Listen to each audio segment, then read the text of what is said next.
Thank you for spending your time with me today. In today's job market, it's very cutthroat for employees, though options are expansive. Good options are very minimal. In order to get the best ones, you have to expand your resume, have all the skills that make employers want you. Today, I'm going to teach you one of those skills. It is one of the most marketable right now.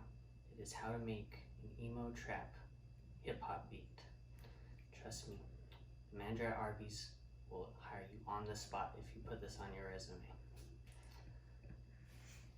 Let's go into the history of the genre of Emo-Trap.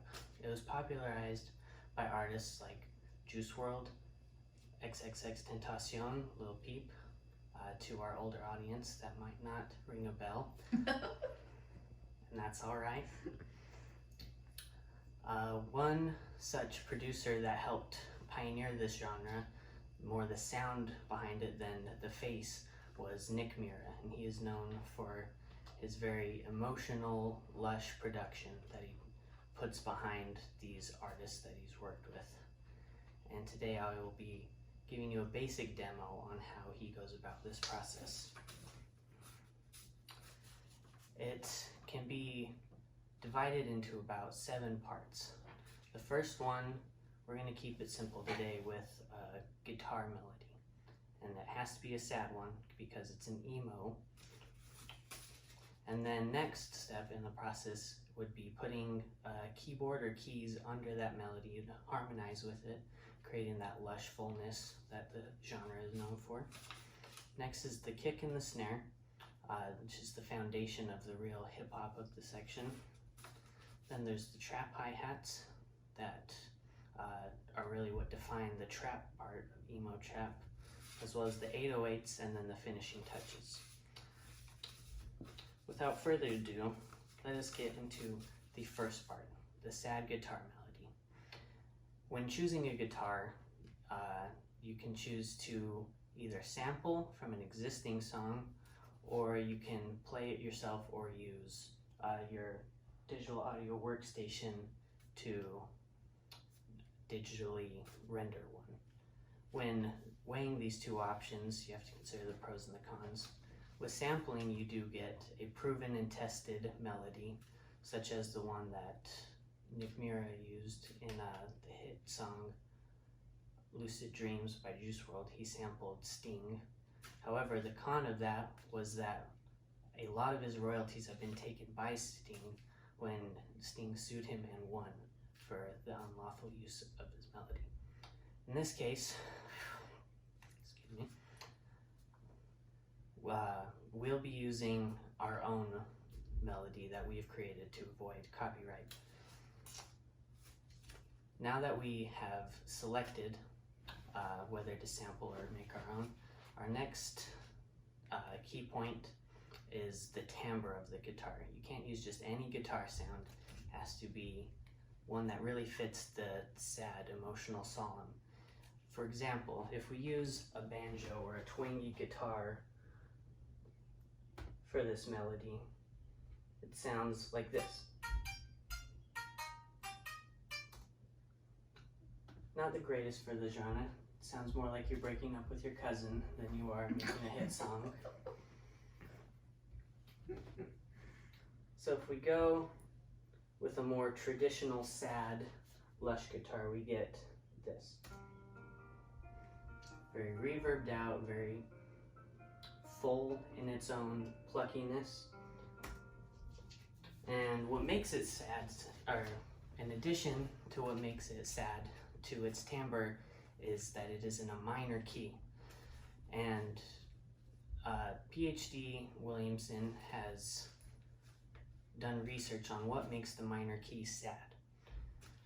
And according to her, it is learned associations with the minor key and also the intrinsic reaction to major and minor thirds. For example, in that melody we heard,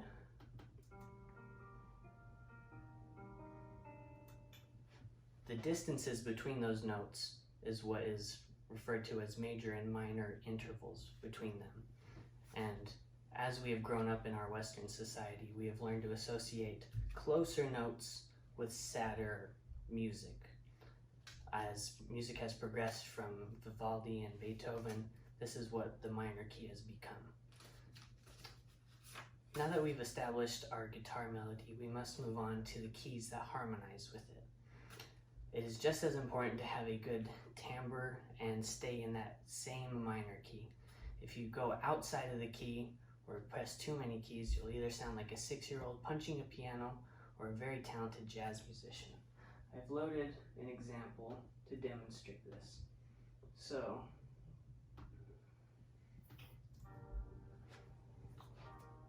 this is our in harmony, simple, well-timbred piano that harmonizes with it.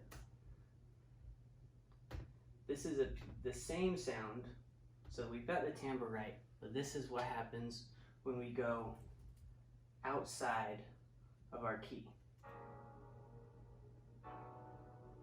Very ugly, very disharmonic, very dissonant. We want to avoid that at all costs in any music except for horror movie soundtracks and, again, very experimental jazz. Our next step is the kick and the snare. This is the foundation of anything that makes hip-hop or dance music danceable and gives it a real feeling. The kick is the thump, the heart of the beat. I will give you an example right here. Oh. Excuse me.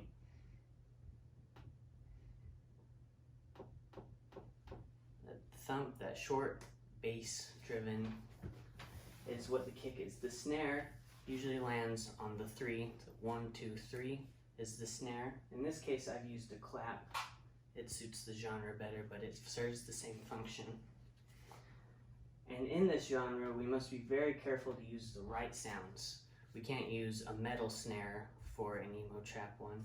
We can't use an EDM kick for an Emo-Trap one. It'll sound very ugly. Here, the example is an EDM kick. Way too punchy, messes with way too many harmonics. And here is a metal snare.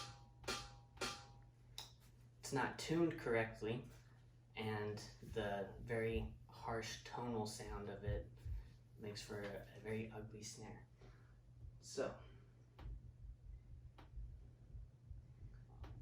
next we have our trap hi-hats. Trap is known for its skittering hi-hats, according to Peterson at Music Radar. It is what has defined the genre for about a decade now. In most popular and hip-hop songs, you can hear these hi-hats, and I will play them. Very steady, very skittered with those few rolls. Now, we can't have too many of those rolls, even though it is what makes this genre set apart from the others.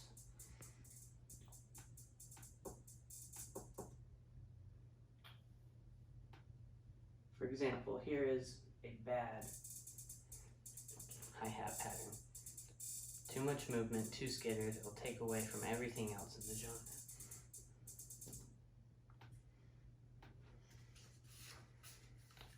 What really wraps together an Emo-Trap beat is the 808. The 808 is the hard-hitting bass of the track. It differs from normal bass in that it is computer-generated and saturated artificially. In this one, I've chosen this one.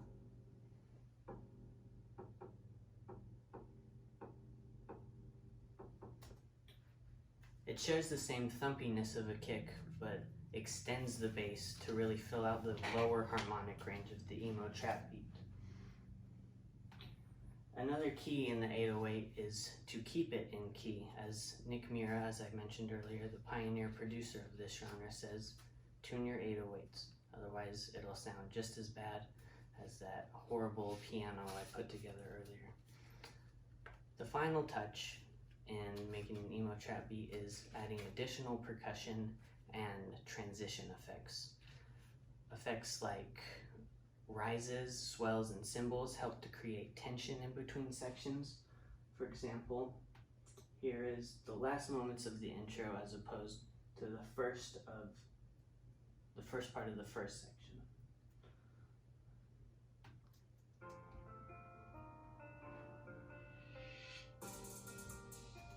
Just before that 808 hit, you hear that swell come in, and then the cymbal initializes the next section with delaying ping pong effects. That is the effect part of the finishing touches. And then lastly, we use things like toms, rims, and other miscellaneous percussion sounds to create rhythm in our beat. So now that we've gone over a sad guitar melody, harmonizing with the keys, kick and snare, trap hi-hats, 808s, and additional percussion, all the additional keys I've given you, let us hear the beat in its entirety.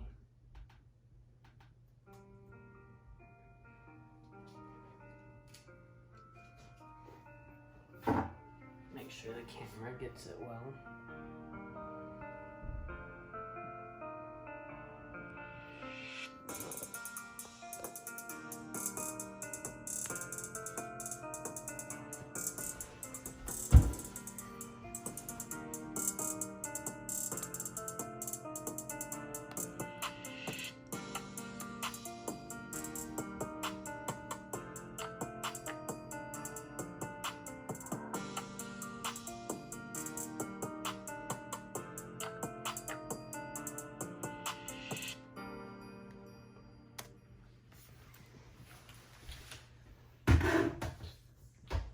In this brief tutorial, I hope you have learned the most marketable skill.